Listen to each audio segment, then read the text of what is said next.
శిల్పకళా వేదికలో వెంకయ్యనాయుడు మాట్లాడుతున్నారు. లైవ్ లో చూద్దాం. ఎక్సర్సైజ్ యోగా నాలో నాకేం వస్తుంది సార్ అడిగాడు ఒకడు. నువ్వు యోగ్యుడు అవుతావరా అని చెప్పా.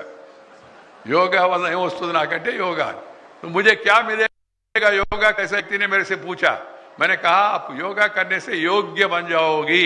అందువల్ల నువ్వు యోగ్యుడు అవుతావరా ముందు, కాబట్టి యోగా నేర్చుకోవాలి. ఆ యోగా నేర్చుకోవాలి. సూర్యుడిని చంద్రుడిని మనం ఆరాధించాలి.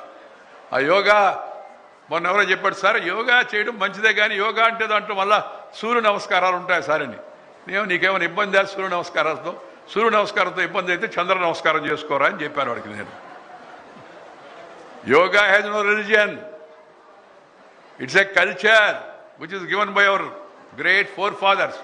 So keep that in mind. And కొంతమంది సారి మోడీ గారు యోగాను ఐక్యరాజ్య సమితిలో ప్రవేశపెడితే 172 దేశాలు దాన్ని అంగీకరించాయి. ప్రపంచం అంతా ఇవాళ ఫాలో అవుతుంది. Yoga initiative by Modi, but yoga is not for Modi, it is for your body. You have to understand this and then practise yoga. You will become physically fit and mentally alert. This is my advice to all the youngsters. If you are physically fit, you will become mentally alert. So అందుకని ఆ ప్రయత్నం అందరూ కూడా చేయాలని చెప్పి కోరుతూ మన అందరం కూడా ఇతరులతో కలిసి ఉండి అలవాటు చేసుకోవాలి. ఇవాళ కుటుంబాలు విచ్ఛిన్నం అయిపోతున్నాయి, పెళ్లిళ్ళు విచ్ఛిన్నం అయిపోతున్నాయి. ఎవడు ఏందో మనకు అర్థం కావడంలే.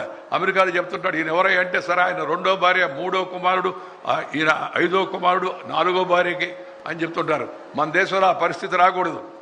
కుటుంబ వ్యవస్థను పటిష్టంగా ఉంచుకోవాలా. పెద్దల్ని గౌరవించాలి, అమ్మమ్మలు తాతయ్యలు వాళ్ళని గౌరవించాలా.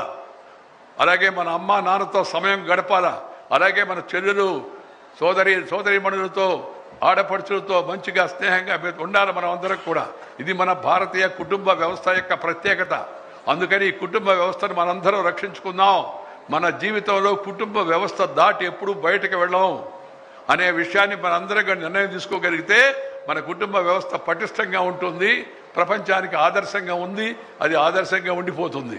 ఈ విషయాలు మాత్రమే గుర్తుపెట్టుకోవాల్సిందిగా మీ అందరికీ మనం చేస్తూ, ఈ అనవసరమైన ఆలోచనలు చేసి లేనిపోని టెన్షన్లు తెచ్చుకోవద్దు.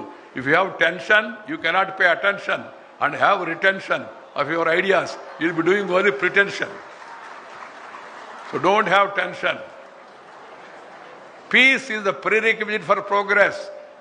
Piece is the prerequisite for progress. శాంతిగా ఉంటే, మనశ్శాంతిగా ఉంటే సానుకూలమైన ఆలోచనలు వస్తాయి. సానుకూలంగా ఆలోచనలు చేస్తే అనుకూలమైన ఫలితాలు వస్తాయి. దీని అందరూ కూడా అర్థం చేసుకోవాలని చెప్పని మీ అందరికి కూడా మనం చేస్తూ ఉన్నాం. అందుకని be peaceful, do exercise, keep in touch with the nature, respect your elders, spend time with grandfather and grandmother, spend time with parents, then you will excel in your life. And work hard, maintain discipline, have character, caliber, capacity and conduct. You will excel in your life. This is my advice. I once again would like to compliment Kishan Reddy garu for this wonderful initiative, and also would like to compliment the artists who have come from Chhattisgarh, and also would like to really thank you all people who are participating in this program. And I call upon Hyderabadis and also people in the nearby districts to come here to Hyderabad and see this wonderful exhibition for 4 days. Wonderful. లోకమంథన్.